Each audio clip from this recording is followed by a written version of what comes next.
నమస్తే అండి. ధనుసు రాశి వారికి మార్చి 25వ తేదీ మంగళవారం శుభ ఫలితములు ఏ విధంగా ఉన్నాయో తెలుసుకుందాం. ధనుసు రాశి వారికి ఈరోజు ప్రతి విషయంలో కూలంకషంగా ఉండవలసిన సమయం. పెండింగ్లో ఉన్న పనులు పూర్తి చేయడానికి ఆసక్తి చూపుతారు. ఆస్తులు, ఇతర విలువైన వస్తువులు కొనుగోలు చేసే వారికి అనుకూలమైన సమయం. మధ్యవర్తిత్వ వ్యవహారాలు చేసే సమయంలో స్వల్పపాటి సమస్యలు ఎదుర్కొనే సమయంగా చెప్పవచ్చు. ముఖ్యమైన పనులు పూర్తి చేయడంలో సమయాన్ని కేటాయిస్తారు.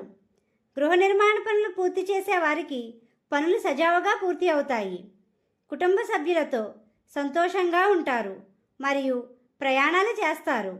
ఆదాయ మార్గాలు లభించే సమయం. సద్వినియోగం చేసుకోండి. స్నేహితులు మరియు బంధువులతో స్వల్పపాటి విభేదాలు వచ్చే సమయంగా చెప్పవచ్చు. మీకు సంబంధం లేని విషయాల గురించి చర్చించకండి. ప్రశాంత వాతావరణం లభిస్తుంది. మీరు అనుకున్న పనులు పూర్తి అయ్యే వరకు నైపుణ్యంతో వ్యవహరించండి. ఆరోగ్యం విషయంలో శ్రద్ధ వహించాలి. చర్మం మరియు కీళ్ళ ఆరోగ్య సమస్యలు వచ్చే సమయంగా చెప్పవచ్చు. తీసుకునే ఆహారంలో జాగ్రత్త వహించండి. ఆధ్యాత్మిక భావంతో ముందుకు సాగండి. ఈ రాశి వారికి తూర్పు, ఉత్తర ద్వారములు అనుకూలమైన మార్గం. ఇంట్లో నుండి బయటికి వెళ్లే ముందు శ్రీరామనామాన్ని స్మరించండి. మీకు రుణ సమస్యలు ఉన్నట్లయితే వాటిని అధిగమించడానికి చేసే ప్రయత్నాలు ఫలిస్తాయి.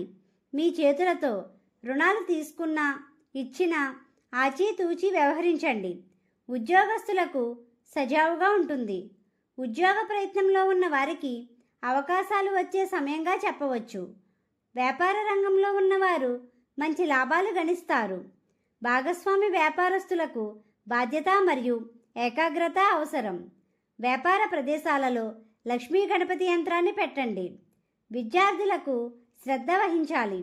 మీకు మార్గమధ్యలో గోమాత కనిపిస్తే ఏదో ఒక ఆహారం పెట్టండి. జీవిత భాగస్వామితో సంతోషంగా ఉంటారు. వాహన ప్రయాణాలు చేసేవారు జాగ్రత్త వహించండి. కోర్టు వ్యవహారాలు ఆలస్యమయ్యే సమయంగా చెప్పవచ్చు. ఎలక్ట్రానిక్ వస్తువులు కొనుగోలు చేయడానికి ఆసక్తి చూపుతారు. ఈ రాశివారు విష్ణు సహస్రనామాన్ని చదవండి. దుర్గా అమ్మవారిని, లక్ష్మీ గణపతిని పూజించండి. గోమాతకు ఆహారం పెట్టండి. ఈ విధంగా చేసినట్లయితే ప్రశాంతత పొందుతారు. మా వీడియో కానీ మీకు నచ్చినట్లయితే లైక్ చేయండి, షేర్ చేయండి, కామెంట్ చేయండి. ఇలాంటి మరెన్నో వీడియోస్ కోసం మా ఛానల్ ఇప్పుడే సబ్స్క్రైబ్ చేయండి.